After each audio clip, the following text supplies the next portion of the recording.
In the beginning, God worked to create this universe. Over 6 days, he created the sea, the air, and the land.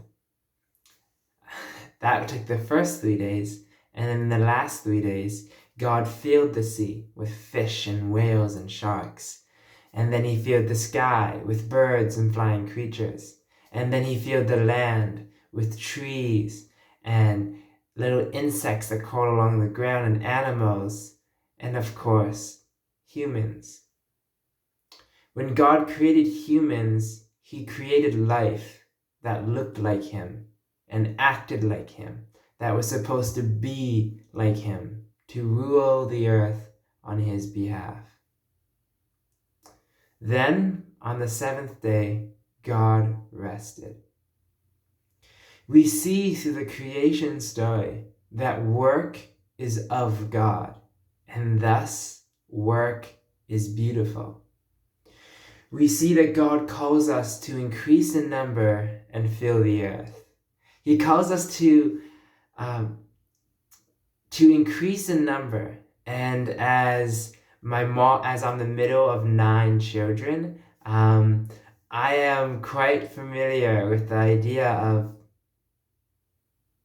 sorry, let me go back.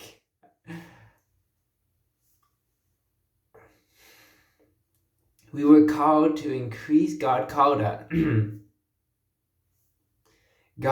us to increase in number and fill the earth.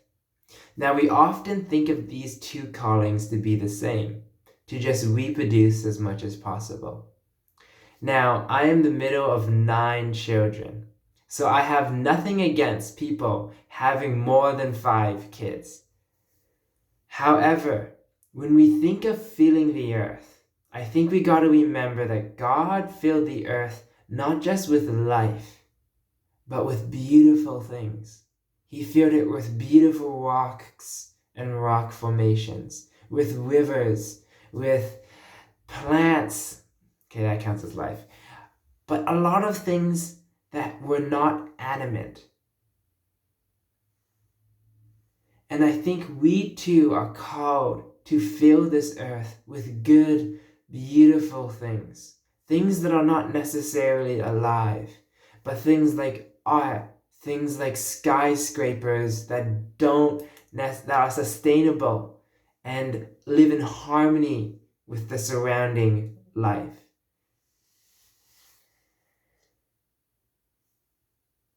And so this first story ends with work being beautiful. Unfortunately, it doesn't stay that way. As God's image bearers, we were called to selflessly rule and to fill this earth. But instead, in Genesis 3, we selfishly bow and start consuming the earth. And we begin to see bad work.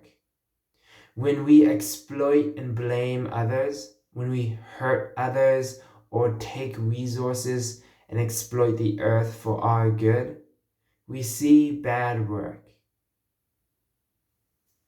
God, in his mercy though, did not eradicate us, kill us for disrupting and rebelling against him. Rather, in his grace, he gave us a second chance. Work now becomes broken. It is no longer purely beautiful. But we must remember that it is not purely bad as well. Instead, it's broken. A mix of bad work, broken work, and beautiful work.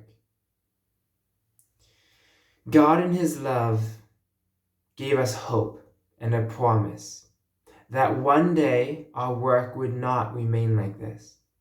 That one day our work would be again purely beautiful. And we will reign with God forever and ever as it was meant to be since the beginning. God bless you all. Amen.